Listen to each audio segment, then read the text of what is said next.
विश्वगुरु श्रीसंत निवृत्तीनाथांच्या समाधी सोहळ्यानिमित्त भभप वेशासम जगदीश महाराज जोशी त्र्यंबकेश्वर कोष्टी महाराज यूट्यूब चॅनलवर समाधी त्र्यंबक शिखरी मागे शोभे ब्रह्मगिरी निवृत्तीनाथांचे चरणी शरण एका जनार्दनी शिवे अवतार धरून केले त्रैलोक्य पावन विश्वगुरु संत श्रेष्ठ श्री निवृत्तीनाथ महाराजांच्या 729व्या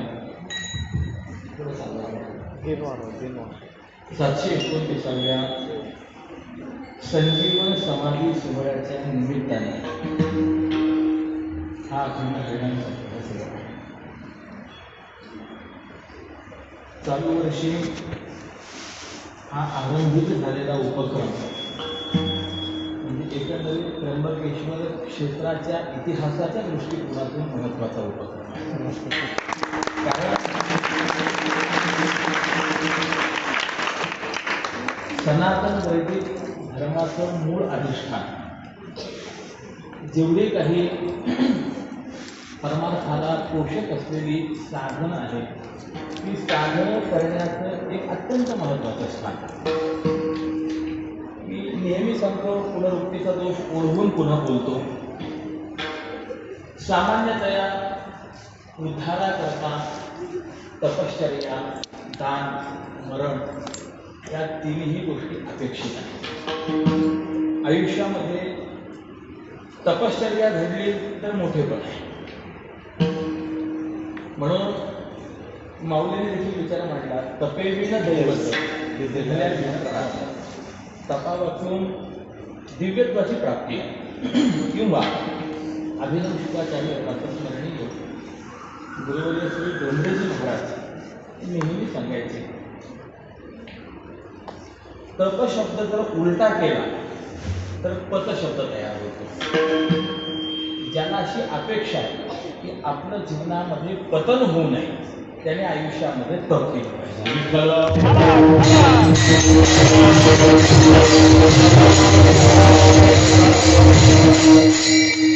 आणि असं असल्यामुळे तपश्चर्या ही एक महत्वाचं अंग आहे परमात्मा करता. दुसरी महत्वाची बाब आहे दान.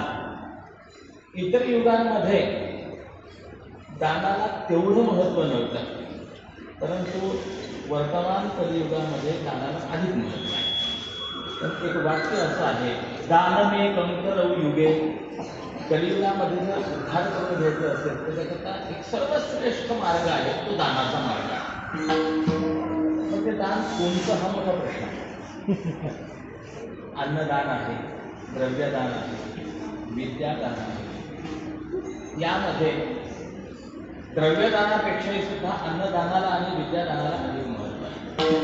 आणि त्या तुलनेने जर विचार केला तर अन्नदानापेक्षाही विद्यादान अधिक श्रेष्ठ आहे. का? त्याचं कारण असं आहे, अन्नेन क्षणिका तृप्ती यावत जीवनच विद्या. अन्नाने प्राप्त होणारी जी तृप्ती आहे ती क्षणिक आहे. आता कितीही जरी पोट भर जेवण केलं तरी उद्या भूक लागणारच आहे.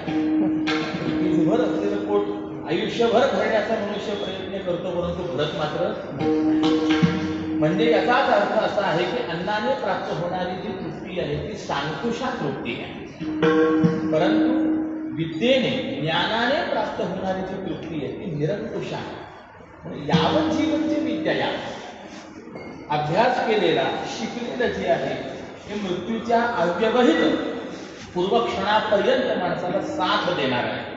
आणि त्यामुळे ज्ञानाने प्राप्त होणारी तृप्ती ही विशेष आहे. विद्यादान ही त्यामध्ये सर्वश्रेष्ठ दान मानलेलं आहे. पण दान करा हा महत्वाचा मुद्दा आहे. हे पाहुणा ज्ञानोबरांना आपण प्रश्न विचारा, महाराज आम्हाला मोक्ष मिळाला पाहिजे, नाही मिळाला किंवा दिसला तरी पाहिजे, मोक्ष दिसण्याकरता आम्ही काय करा हा प्रश्न.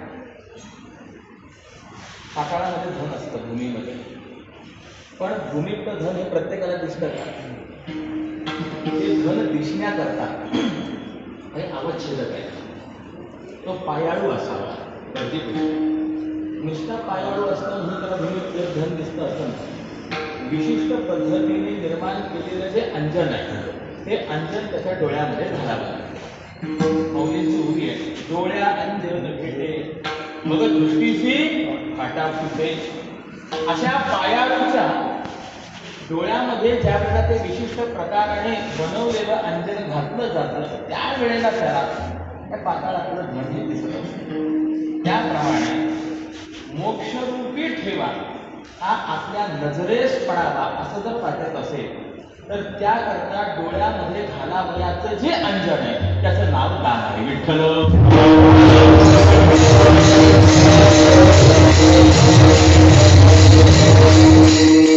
म्हणून माऊलीने असं वर्णन केलेलं आहे, तया नाव दान जे मोक्ष निधानाचे अंजन दान केलं पाहिजे. पहिला मुद्दा होता तपश्चर्या केली पाहिजे, दुसरा मुद्दा होता दान केलं पाहिजे. या दोन्ही गोष्टी केल्या परंतु मरण मात्र जर विचित्र झालं तर आयुष्यभर केलेलं सगळं वाया गेलं. वासनेचा संग होय अंतकाळी तरी तपोबळी जन्म जाईल. शेवटचा क्षण हा अत्यंत महत्वाचा आहे. पेटा बांधण्याकरता सदरा चांगला करता फोटो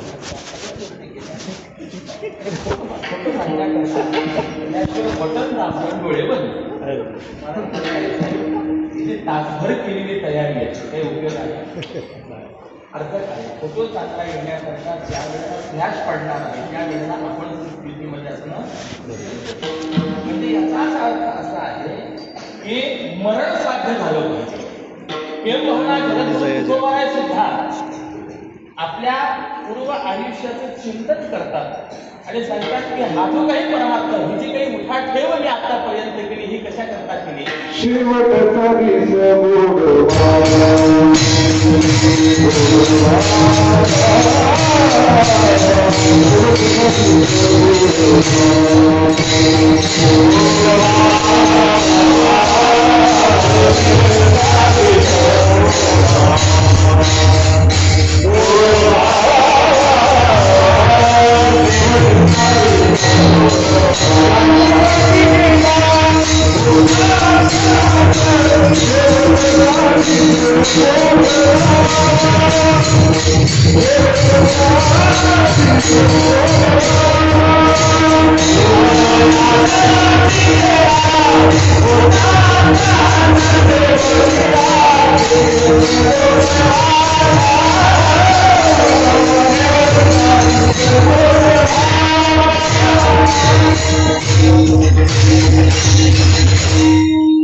शेवटचा दिसत गोड व्हावा. ते शब्द जरी दिसत असेल तरी लक्षणीय त्याचा अर्थ क्षण असा करायचा आहे. शेवटचा क्षण साध्य झाला पाहिजे. माणसाने प्रयत्न जे करायचे असतात ते जगण्याकरता प्रयत्न करायचे नाही, उत्तम मरण येण्याकरता प्रयत्न करायचे. मरावं तर प्रत्येकाला लागणार असतं परंतु उत्तम रीतीने मरण साध्य व्हावं याकरता प्रयत्नशील असतं. कारण तो क्षण साध्य झाला जीवन कृतार्थ झाला. दोन्हीही उदाहरणं आपल्याकडे आपल्याला पाहायला मिळतात. पिंगलापेक्षा जर पाहिली तर पूर्वजन्मातली साध्वी आहे परंतु शेवटचा क्षण बिघडला आणि परिणाम स्वरूपामध्ये वेश्याच्या स्थितीला प्राप्त व्हावं लागलं. भरत पूर्वजन्मामध्ये सिद्ध आहे, योगी आहे, शेवटचा क्षण बिघडला. गड भरत राजा आणि याचं विरुद्ध उदाहरण सांगतो अजामेळ. आयुष्यभर पापाचरणामध्ये रत होता परंतु शेवटच्या क्षणाला देवाचं नाम मुखामध्ये आलं, परिणामी उद्धाराला पाहिजे. दोन्ही आपण जर पाहिले तर शेवटी शेवटचा क्षण महत्वाचा म्हणजे मरण काढलं झालं पाहिजे. उद्धार होण्याकरता या तीन गोष्टी महत्वाच्या आहेत, तपश्चर्या, दान आणि मरण. करायचं कुठे हा मोठा प्रश्न आहे. तर त्याच्याकरता उत्तर दिलं पद्मपुराणामध्ये. कंद याच्यामध्ये सह्याद्री खंडामध्ये हे वर्णन आहे. रेवाती तपः कुर्या, तपश्चर्या करायची नर्मदेच्या तटावरती करायची. मरण जान्हवी तटे, मरणाकरता कुठे जावं? काशीला जावं. एक कल्पित श्रुती आहे, काश्याम मरणात मुक्ती. काशीमध्ये जर मरण झालं तर त्याला मुक्ती प्राप्त होते आणि म्हणून संत वाङ्मयामध्ये वर्णन आहे मरण मुक्ती वाराणसी असं आहे. दानांना द्या कुरुक्षेत्रे, आणि दान द्यायचं असेल तर ते कुरुक्षेत्राला द्या. का? कारण की जो कुरु राजा आहे त्याच्या नावावरून या क्षेत्राला कुरुक्षेत्र हे नाव प्राप्त झालेलं आहे. त्याने त्या प्रांताकरता भगवंताकडनं काही वरदान मागून घेतलेले. अनेक वरदान आहेत, त्यापैकी एक वरदान असं आहे, या भूमीमध्ये येऊन जो जे काही दान करेल ते अक्षय व्हावं. त्याचा अर्थ असा आहे, आपण दुसऱ्या ठिकाणी एखाद्याला 10 रुपये दान केले तर 10 रुपये दान केल्याचं पुण्य आपल्याला मिळणार, परंतु तेवढ्या पुण्याचं फळ मिळालं की तेवढं पुण्य समाप्त होतं. परंतु कुरुक्षेत्रावरती जर आपण 10 रुपये दान केले तर 10 रुपये दानाचं पुण्यफळ मिळेल, पण पुण्यफळ मिळाल्यानंतर सुद्धा ते पुण्य मात्र समाप्त होत नाही, ते कायमस्वरूपी तसंच राहतं. अक्षय असं म्हणतात.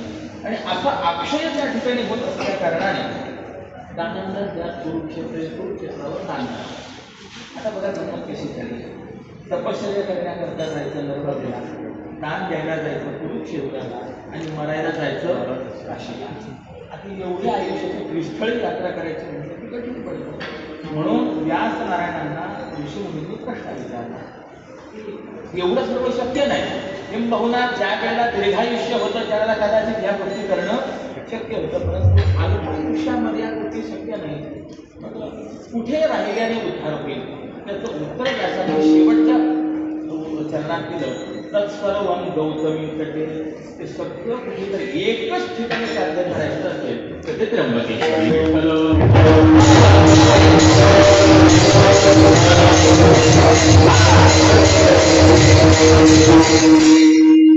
हा एवढा सगळा माझा विस्तार होता, फक्त एका शब्दाकरता होता. उद्धाराकरताची सर्व साधनं करण्याचं हे असं हे महत्वाचं स्थान आहे. आणि त्यातल्या त्या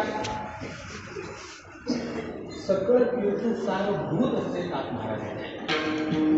तीर्थांचा विचार करत असताना एकंदरीत 3 प्रकारच्या तीर्थांचं वर्णन आहे.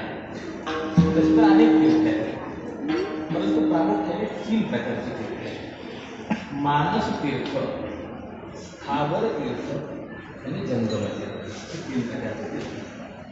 तीर्थ म्हणजे काय? छोटी गोष्ट आहे. गुरु तरती पापादिकम यस्मात् तीर्थम, ज्याचं सेवन केलं असताना पापांचा नाश होतो आणि उद्धाराची सोय होते त्याचं नाव तीर्थ. विठ्ठल.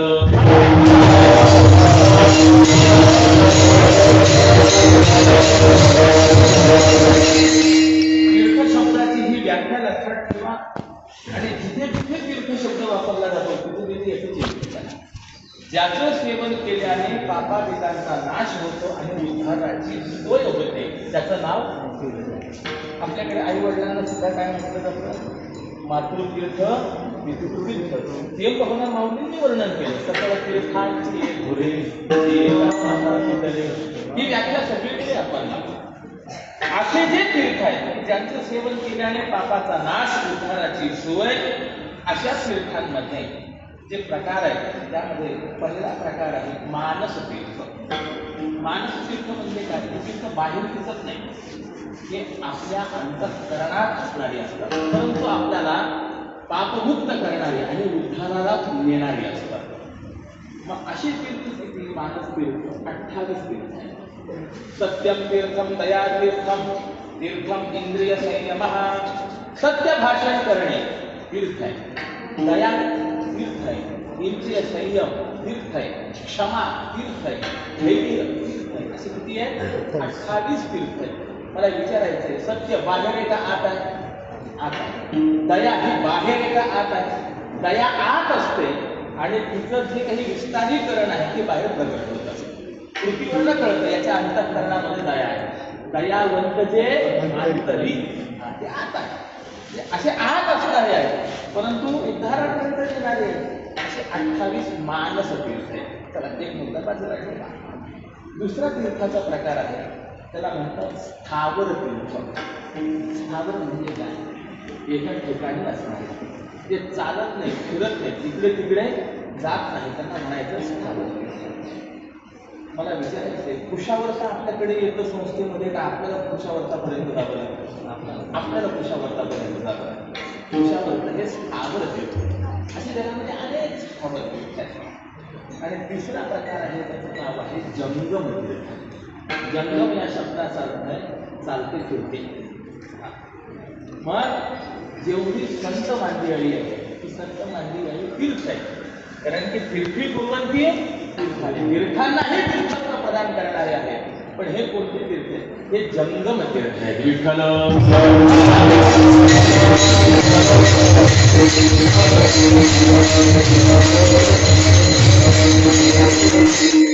संतांचं वर्णन करत असताना त्यांना जंगम तीर्थ म्हणतात. परंतु विशेष वैभव आहे. सद्गुरू श्रीमंत निवृत्तीनाथ महाराजांचं वर्णन करत असताना त्यांना केवळ तीर्थ म्हणत नाहीत, त्यांना तीर्थराज असं म्हणतात. तेथे पुरी देही माझे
एक तीर्थराज तयार त्या ठिकाणी आहे. त्याला तीर्थराज म्हणतात.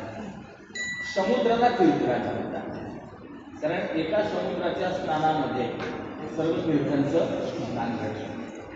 पण अडचण जरी समुद्रामध्ये सर्व तीर्थांचा समावेश असेल तरी समुद्र हा तीर्थराज असताना सदा सर्व काळ सेव्य नाही. धर्मसिंधू नावाच्या ग्रंथामध्ये सुरुवातीला चिंतन आहे. समुद्रामध्ये केव्हाही स्नान करता येत नाही. सह्याद्री खंडामध्ये त्याविषयी असे एक चिंतन आहे. एकदा समुद्राने ऋषीमुनींसोबत काही कपट केलं आणि ते कपट ज्यावेळेला ऋषीमुनींच्या लक्षात आलं त्यावेळेला ऋषीमुनीने समुद्राला शाप दिला, तू सुकून जाशील, समाप्त होशील. आणि शापग्रस्त झालेला समुद्र आटायला लागला. आता त्या समुद्रामध्ये कितीतरी जीव आहे. त्या समुद्राने विचार केला आपण जर समाप्त झालो तर आपल्या सान्निध्याने असणारे जेवढे किती जीवजंतू तेवढे नष्ट होणार आहे. ब्रह्मदेवाला शरण गेला, माझ्याकडनं चूक झाली, असा मला शाप झाला, काहीतरी आपण मधला मार्ग काढा. ब्रह्मदेव त्या ऋषींकडे आहे. सांगितलं असं करणं योग्य नाही आहे, सृष्टीचक्राला हे घातक आहे. त्यावेळेला ऋषी मुनीने सांगितलं ठीक आहे ब्रह्मदेवा तुम्ही मध्यस्थी करताय तर काहीतरी मधला मार्ग काढता येत नाही, हरकत नाही, परंतु या मोबदल्यात आम्हाला काय मिळेल हा प्रश्न आहे. पण ब्रह्मदेवाने सांगितलं की इथनं पुढे तुम्हाला भूतलावरचे देव या नावाने प्रसिद्धी प्राप्त होईल. म्हणून ज्ञानोबा यांनी सुद्धा वर्णन केलेलं आहे. जे पृथ्वी तळीचे देव स्वर्गदयांचे अग्रहार आम्हाला भूदेव असं म्हटलं गेलेलं आहे. आम्ही तुम्हाला भूदेव म्हणतो, हा विशेष बहुमान आम्ही तुम्हाला देऊ. ते विशेष येत नाही. ब्रह्मदेवाने ब्राह्मणांना पैसे देऊ असं म्हणतात. कारण 3 प्रकारचे वर्ग आहेत. जो अभम वर्ग असतो तो फक्त धनाची अपेक्षा करतो, कसंही काय मिळेल फक्त पैसा मिळाला पाहिजे. मधला वर्ग असा असतो, मधला वर्ग तो धन आणि मान दोघांची अपेक्षा करणारा असतो. परंतु जो उत्तम वर्ग असतो तो धनाची अपेक्षा करत नसतो. मानोही महताम धनम विठ्ठल.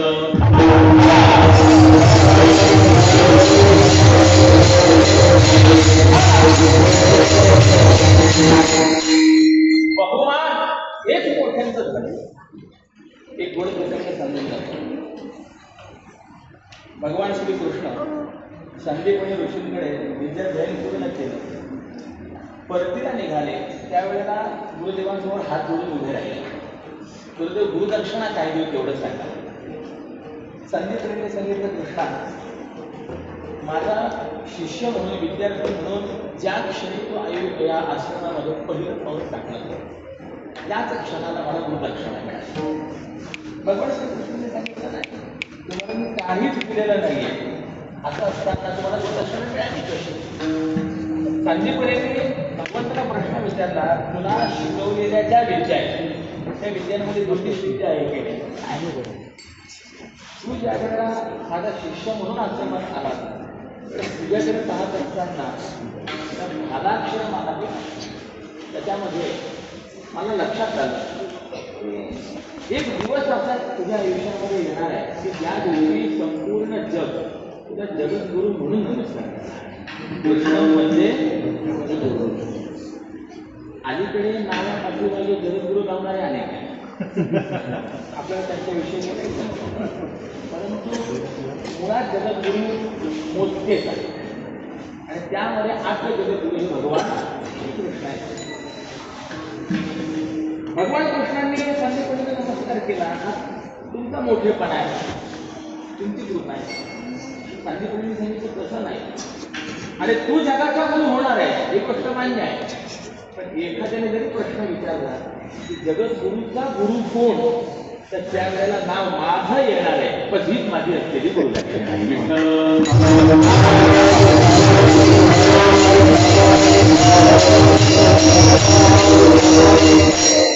सांगण्याचं तात्पर्य काय?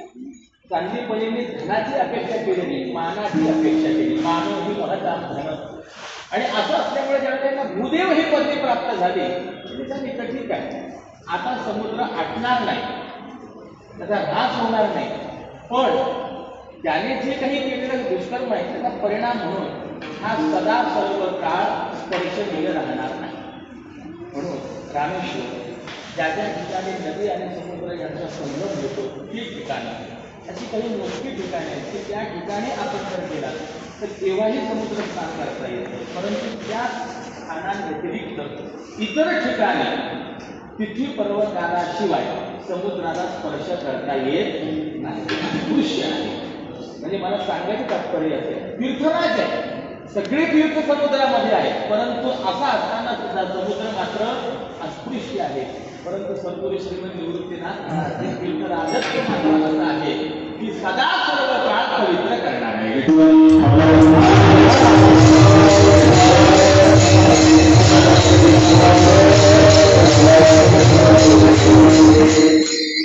असा कोणता तरी वेळ आहे काय की आमच्या वेळेत समाज दर्शन घेऊ नये असं कुठे उल्लेख आपल्याला मिळेल का?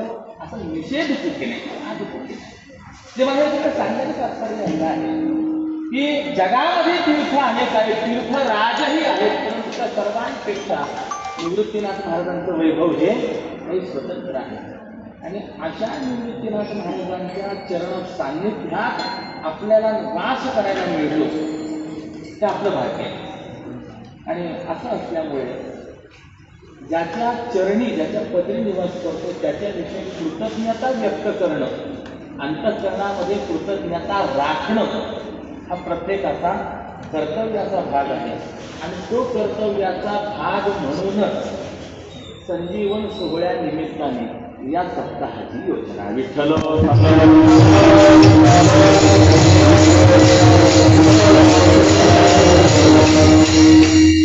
काय झालं महाराज, या सप्ताहाकडे पाहत असताना इतके असे दृष्टिकोन कणगुरे मिळतात ते 8 वाजून गेले तरी प्रस्तावना संपायची नाही. ही तरी प्रस्तावनाच चाललेली आहे की का एक मला नेहमी जाणवतं, अनेक वेळेला बोलले असेल, काही वर्षांपूर्वी स्थिती अशी होती, वस्तुतः वारकरी संप्रदायाचं मूळ अधिष्ठान त्र्यंबकेश्वर, निवृत्तीनाथ महाराजांचा अधिकार फार मोठा. आपण एकंदरीत चरित्र जर पाहिलं तर आई वडील दोघेही निघून गेले देहांचा प्रायश्चित्त करता. योग वासिष्ठामध्ये वर्णन आहे, मातृलाभे सनातन अनाथत्व विपर्यय. वडील गेले, आई शिल्लक राहिले तरी सुद्धा तो जीव सनाथ असतो. पण आई गेली वडील शिल्लक राहिले तरी सुद्धा तो अनाथ होत असतो. म्हणून आपल्याकडे म्हणत आहे स्वामी तिन्ही जगाचा आई विना भिकारी म्हणताना. पण माऊली इत्यादी या सर्वच भावंडाचं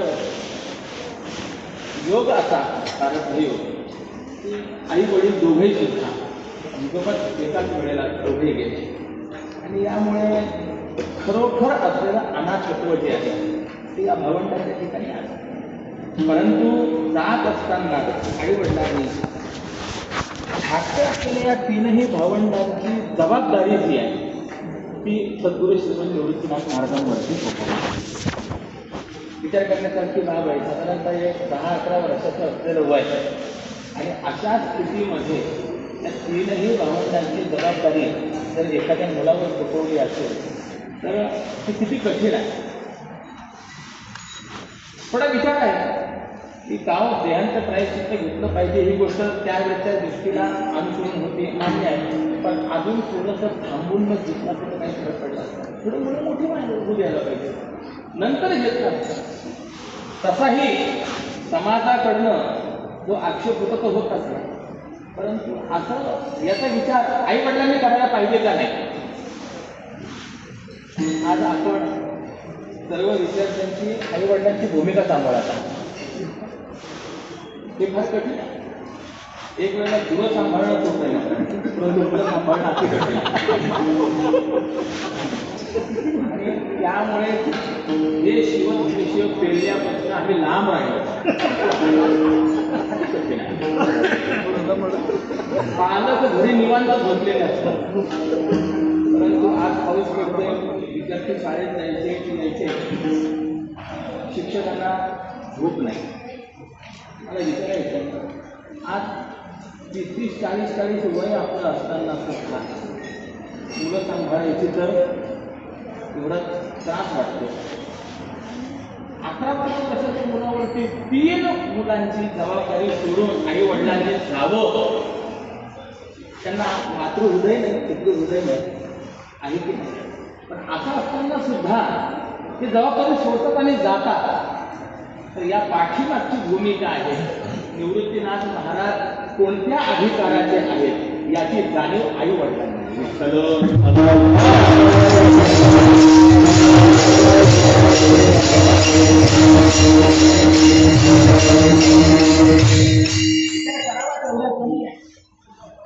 जगामध्ये अशी अनेक मुलं आहेत की आपले वडील किती मोठे आहेत आपला बाप किती मोठा आहे याची जाणीव त्या मुलांना आहे. परंतु निवृत्तीनाथ महाराजांचं भाग्य असं आहे की आपला मुलगा कोणत्या अधिकाराचा आहे याची जाणीव आई वडिलांना.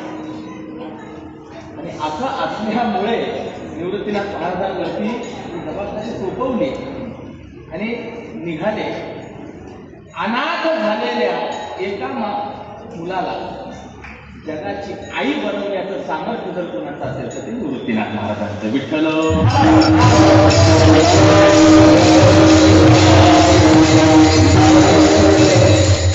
किती अधिकार आणि किती कृपा.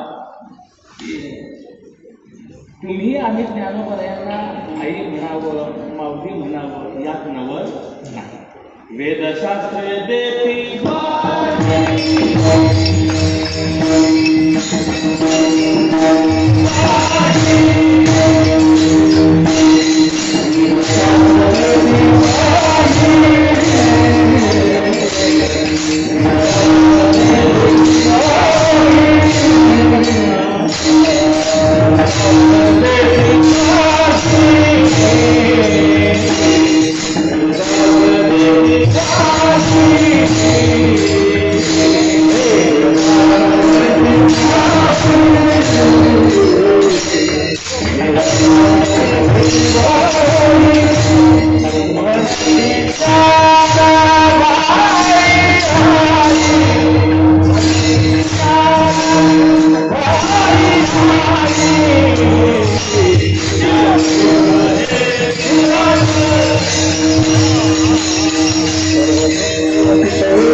वेदशास्त्रे देवी ग्वाही म्हणती ज्ञानाबाई आई.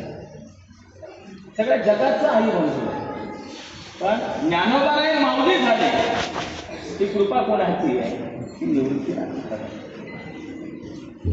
आणि असं असल्यामुळे अशा समर्थ महापुरुषाच्या सान्निध्यात कृतज्ञता आपल्या अंतःकरणात असली पाहिजे. हे जर याकरता सांगताय एवढं महत्वाचं हे स्थान असताना काही वर्षांपूर्वीची स्थिती अशी होती, वारकरी संप्रदायाचं वलय त्या ठिकाणी नव्हतं. तसं मुळात पहिल्यापासून इतिहास जर आपण पाहिला तर आधी तू हिमाचल आपण कुठेही जा, त्र्यंबकेश्वर क्षेत्राचं नाव घेतल्यानंतर त्र्यंबकेश्वर क्षेत्रातील विद्वत्तेचा गौरव हा पूर्ण भारतामध्ये होतो, काशीपर्यंत होतो. आणि तशी मंडळी या त्र्यंबकेश्वर क्षेत्रामध्ये होती. मधल्या कालावधीमध्ये थोडासा भाग लक्षात झाला असं, परंतु वारकरी संप्रदायाचं जे वलय अपेक्षित होतं ते वलय नव्हतं. परंतु कुठेतरी सद्गुरू श्रीमद ज्ञानोबा रायांच्या अंतःकरणामध्ये असलेली प्रेरणा असेल. माऊलींनी आपणा सर्वांना नाथ महाराजांच्या सेवेकरता इथे पाठवलं.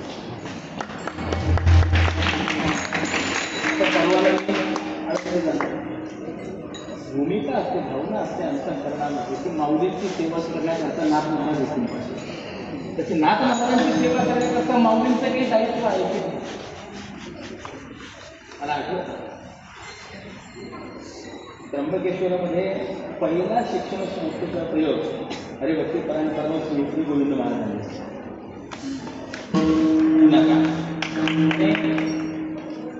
वैकुंठवासातले गुजरात महाराज हे थोड्याशा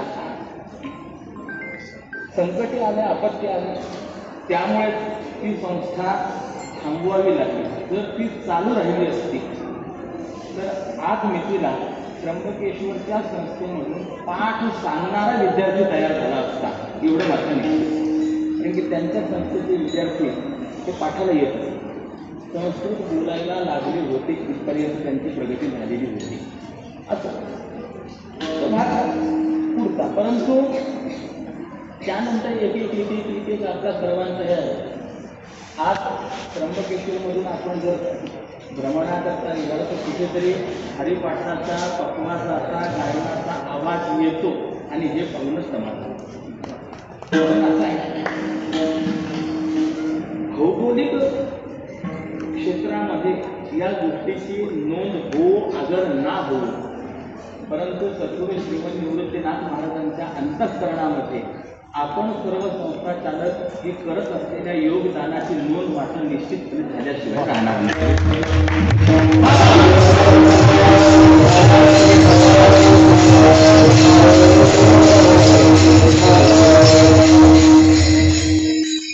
काही पहिला या निमित्ताने नाथ महाराजांना आपल्याकडनं हरिपाठ ऐकायला मिळतोय, भजन ऐकायला मिळतंय, याची नोंद झाल्याशिवाय. त्यामुळेच मी काल महाराजांनी उल्लेख केला, म्हणाले होते 5 वर्ष झाले ते थांबायचं, जोपर्यंत होते तोपर्यंत करा, कारण की ही संधी पुन्हा मिळणार. अशा अनेक बाजू लक्षात घेत असताना संजीवन समाधी सोहळा नगरला होतो. तिथे फक्त 1 दिवसाचं कार्य होऊन आपलं काहीतरी झालं पाहिजे. हा उपक्रम जो चालू झाला ती अत्यंत महत्त्वाची अभिमानाची बाब झाली. किंबहुना हा सुद्धा एक इतिहास आहे आणि मी तो म्हणेल सुवर्णाक्षरात लिहून ठेवावा असेल. सुरुवात करायचा का नाही करायचा तो प्रश्न असतो. मी मिटिंगला नव्हतो कारण की वैराग्य शतकामध्ये भरपूर हरिणाचे 3 प्रकारचे वर्ग सांगितलेले आहेत. एक नीच वर्ग असं सांगितलेला आहे, प्रारब्धते न खलु नीच भये न विघ्न भये न नीचे. काही जण असे कशाला करायचं होईल, अडचण येईल या भूमिकेतून करायचं नाही म्हणतात, असा एक वर्ग. एक जणाला सांगितलं शेती रिकामी ठेवण्यापेक्षा टमाटे लावायचे म्हणला, पण त्यावेळेला नेमका भाव पडला असा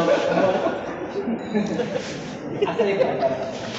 दुसरा वर्ग असा असतो तो म्हणतो चालूच का, जोपर्यंत चालवता येईल तोपर्यंत ज्यावेळेला आडी अडचणी येतील त्यावेळेला पण कसं काय व्हायचं ते. हा मधला वर्ग आहे.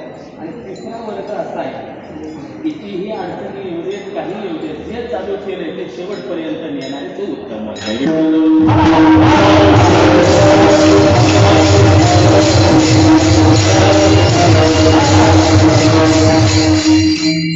त्यामुळे आरंभ होणं हीच महत्वाची बाब असते आणि तो आरंभ झाला. आता आपण मध्यम कोटी जायचं तर उत्तम कोटीपर्यंत जायचं हे आपल्यावरती आहे. आणि मला तर अपेक्षा आहे की मध्यम कोटीत न राहता आपण उत्तम कोटीपर्यंत गेलं पाहिजे. त्याचं कारण असं आहे, आत्ताची ही परिस्थिती जर आपण एकंदरीत पाहिली, मालकच आपण हे असं काम जर तसं काम म्हणायला कोणीही नाही, काम करायचं एवढं जर आपल्याला स्वातंत्र्य मिळालं आहे मला, तर आपण त्याचा उपभोग काय घेऊ शकतो. त्यामुळे दरवर्षी हे स्वातंत्र्य राहणार आणि अबाधित राहणार. त्यामुळे मध्यम कोटीतही न राहता उत्तम कोटीपर्यंत आपण जाण्याचा संकल्प असो. आणि असं असल्यामुळे हा जो सोहळा चालू झाला त्या तिसऱ्या दिवसाची सेवा माझ्यावर आता मुद्द्यावर असं. आणि सेवेकरता घेतलेला अभंग शांती ब्रह्मश्री एकनाथ महाराजांचा असून महाराजांनी या अभंगामध्ये सद्गुरू श्रीमंत निवृत्तीनाथ महाराजांचं वर्णन केलं. ते वर्णन करत असताना दोन महत्त्वाचे मुद्दे माझ्या समोर आहेत.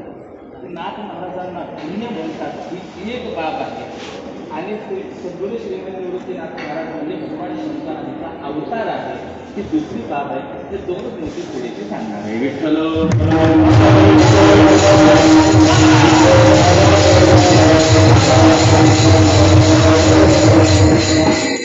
वर्णन करत असताना निवृत्तीनाथ महाराज आपण धन्य आहात अभंगाचा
हे चरण जर आपण पाहिलं तर दोन तीन प्रकारे ठरवता येणार.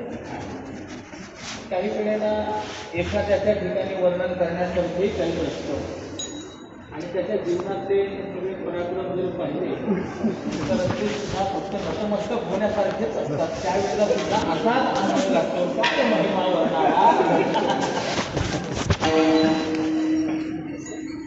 हा उपरोधिक भाव आहे. तर मला विचारायचं आहे, शांती ब्रह्मश्री एकनाथ महाराजांनी निवृत्तीनाथ महाराजांच्या विषयी जे वर्णन केले हा उपरोधिक भावाचा आहे का? हे आदराचं वर्णन आहे. तेव्हा आपलं महिमान एवढं मोठं आहे की कितीही जरी ते महिमान वर्णन केलं तरी सुद्धा शब्दशक्ती ही अपुरी पडते. ते बघू ना, ज्ञानोबारायने याकरताच वर्णन केलेलं आहे. या लागे आता स्तुती सांडोनी निवांता चरणी ठेवी जे माथा हे चिंतले. कारण साधू महिमान असाय जेथ वाचा विसावे ते साधू कथा. जिथे वाचा थांबते आणि तिथून पुढे त्याचा आरंभ होतो त्याचं नाव आहे साधू कथा. आणि असं असल्यामुळे कितीही वर्णन केलं तरी वर्णनाच्या टप्प्यामध्ये आपलं एकंदरीत व्याप्ती येणारी नाही. किंबहुना एक वेगळं विधान करून जाईल. देवाचं वर्णन हे संतांचं वर्णन.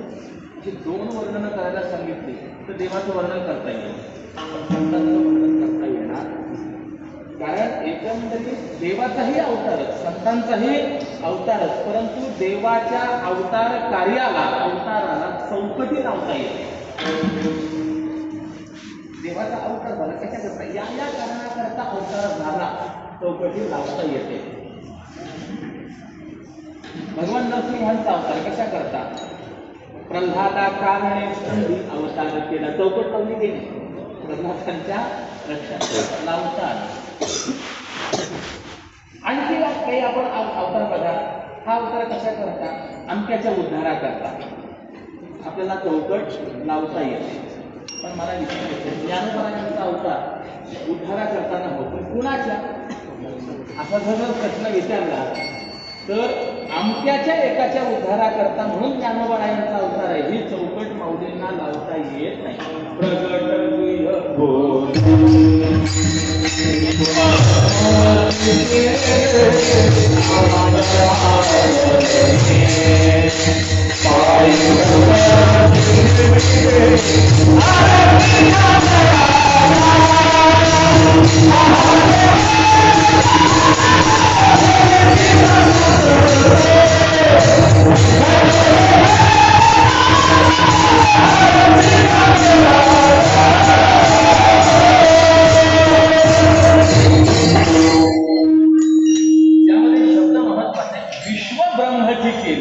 त्यामुळे त्यांना चौकट लावता येत. संतांच्या एकंदरीत कार्याला चौकट लावता येत नसल्यामुळे काय महिमा वर्णावा. आणि असं आपलं मोठेपण असल्यामुळे हे निवृत्ती देवा धन्य धन्य. त्यातही गंमत आहे. धन्य शब्द एक वेळेला नाही, दोन वेळेला. त्याला विरुक्ती असं म्हणतात. ही विरुक्ती कशा करतात? तर धन्यतेची अवच्छेदक तत्वज्ञानाच्या दृष्टिकोनातूनही सांगितली आणि भक्तिशास्त्राच्या दृष्टिकोनातूनही सांगितली. तत्वज्ञानाच्या दृष्टिकोनातून धन्य कोण असतो? पंचदशीमध्ये असं वर्णन आलेलं आहे. जे आयुष्यात मिळवायला पाहिजे हे ज्याने मिळवलंय आणि जे आयुष्यात करायला पाहिजे हे ज्याने पूर्ण केलेलं आहे. म्हणजे ज्याचं कर्तव्यही समाप्त झालंय आणि ज्याचं प्राप्तव्यही समाप्त झालेलं आहे त्याला तत्वज्ञानाच्या दृष्टिकोनातून धन्य असं म्हणतात. निवृत्तीनाथ महाराजांचं जीवन चरित्र आपण एकंदरीत बघा. करण्यासारखंही काही शिल्लक राहिलं नाही, मिळवण्यासारखंही काही राहिलं नाहीये, म्हणून धन्य आहे. ही तत्वज्ञानाच्या बाबतीतली असलेली बाब आहे. आणि भक्तिशास्त्राच्या दृष्टिकोनातून कोण धन्य आहे? जो सदा सर्व काळ भगवंताच्या हरिरंगात नाचतो तोच खरा धन्य आहे.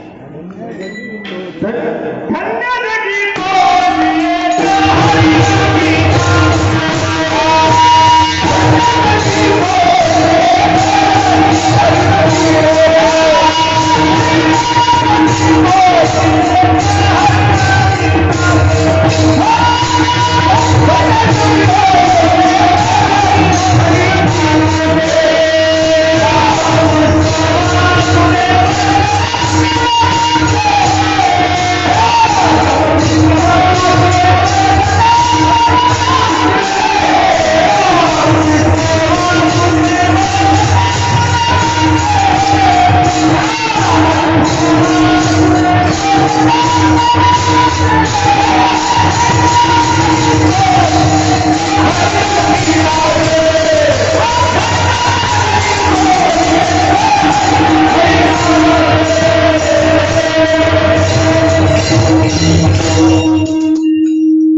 जगी तोची एक हरिरंगी रामकृष्ण वासुदेव सदा स्मरे वाचे.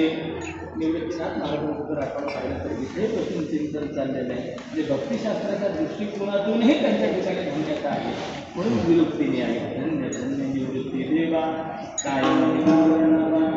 इथे सेवा शब्दही वापरलेला आहे. त्याला देव का म्हणावं. अमृतानुभवाचा पहिला श्लोक आपण जो नमनाला घेतो, यदक्षरम अनाध्येयम आनंदम अजम अव्यय काहीतरी केवळ म्हणतात. श्रीमंत निवृत्तीनाथाचे ख्यातन दैवत वाचन म्हणजे दैवत शब्द आहे. म्हणून देवा सगळ्यात विचार आणि अशा असलेले जे काही देवस्वरूप आहे निवृत्तीनाथ महाराज, तर हे आहेत तरी कोण, त्यांचा मूळ परिचय द्वितीय करणार.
भगवान शंकर तर आता माहिती असलेला प्रकार आहे.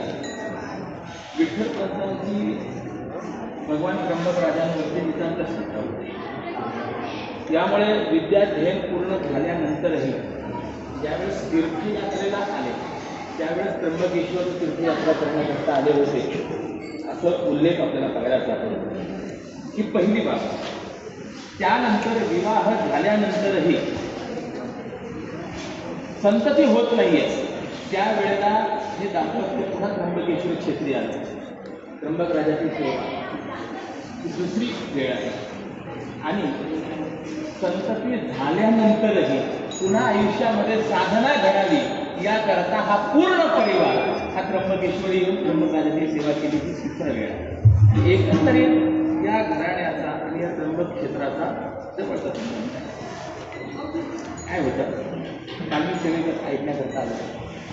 माझ्या मनात एक भावना आहे हे पुढच्या वर्षी निवृत्तीनाथ महाराजांच्या जर सान्निध्यामध्ये आलो तर पहिल्या कीर्तनापासून शेवटच्या कीर्तनापर्यंत निवृत्तीनाथ महाराजांचा जीवनपट हा सांगितलेला आहे. ती म्हणून अजूनही वेळ गेली नाही असं मला वाटतं. मी आता अवतारापर्यंत आले म्हणजे जन्मापर्यंत पुढे समाधीपर्यंत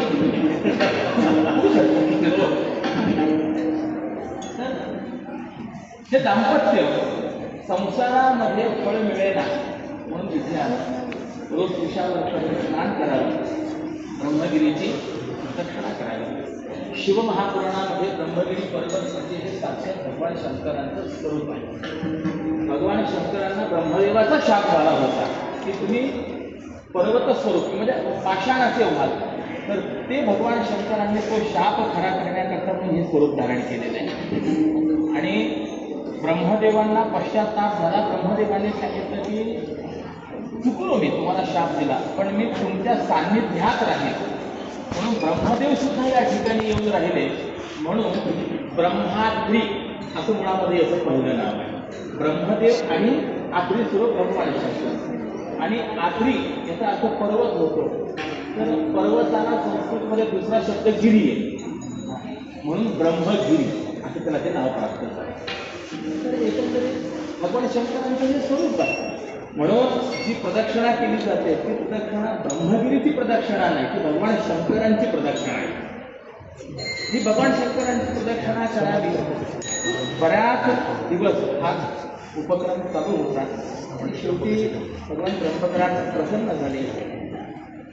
वरमगृहे काय अपेक्षित आहे, विठ्ठल पंतांनी उत्तर दिलं, काही मिळण्याकरता म्हणून तुमची सेवा करत नाहीये, नश्वर देहाकडनं सेवा घडावी केवळ या हेतूने सेवा करतो. भगवान त्र्यंबकराजांचं तिथलं असलेलं विधान फार महत्वाचं आहे, ते मला फार जाणवतं नाही, प्रत्येकाने लक्षात ठेवण्याजोगं आहे. त्र्यंबकराजांनी दिलेलं उत्तर आहे, तुझ्या अंतःकरणामध्ये जरी कुठलीही अपेक्षा नसेल तरी माझी केलेली सेवा कधीही वाया जाणार नाही. त्र्यंबकराजाची केलेली सेवा फळ दिल्याशिवाय राहत नाही. म्हणून तुझ्या आयुष्यातली उणीव काय आहे त्याची जाणीव मला आहे, संतती नाही आहे. तर ती उणीव जी आहे ती मी भरून काढणार. म्हणजे याचा सरळ सरळ एक अर्थ असा करायचा आहे, आपण रोज त्र्यंबकराजाच्या दर्शनाला गेलो तर आपण जे त्र्यंबकराजाला मागू ते आपल्याला त्र्यंबकराज देतील याची शाश्वती नाही, पण आपल्या आयुष्यातली उणीव काय आहे हे पाहून ती उणीव मात्र ती पूर्ण करतील एवढं मात्र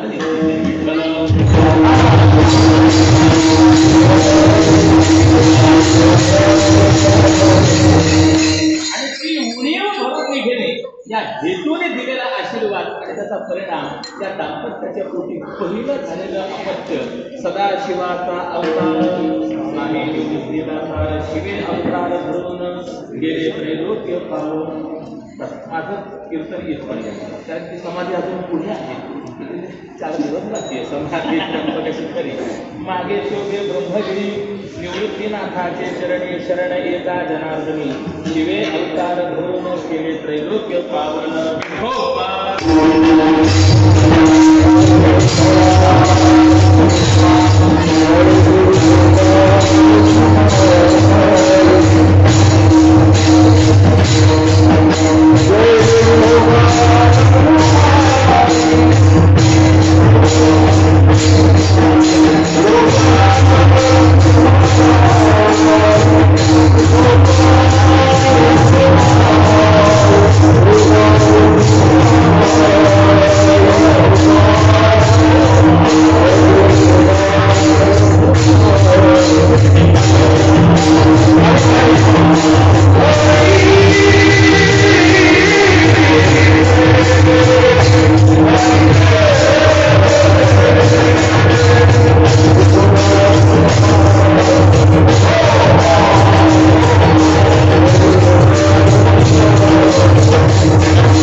शिवे केले करलेली तैसी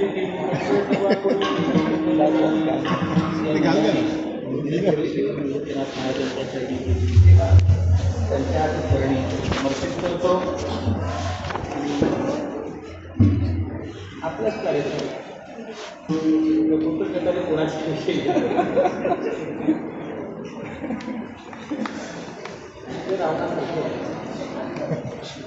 शिवधनुष्य कोणाला उचलता येईल म्हणजे उचलत नाही. रावणाने उचललं म्हटल्यानंतर कुणी टाळ्या वाजवेल. याला 20 हात होते, त्यानेच एका हाताने पाठ ठोकून घेतली.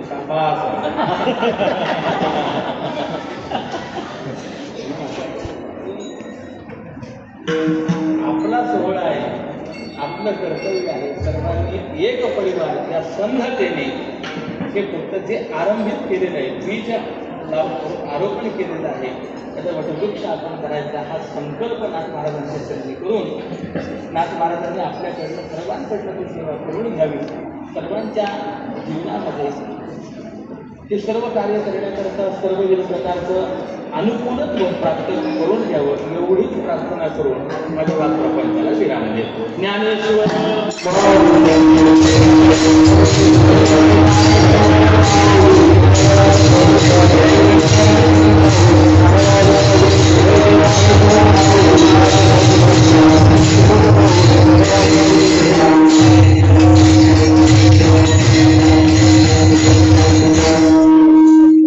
हरी महाराज, हरी महाराज.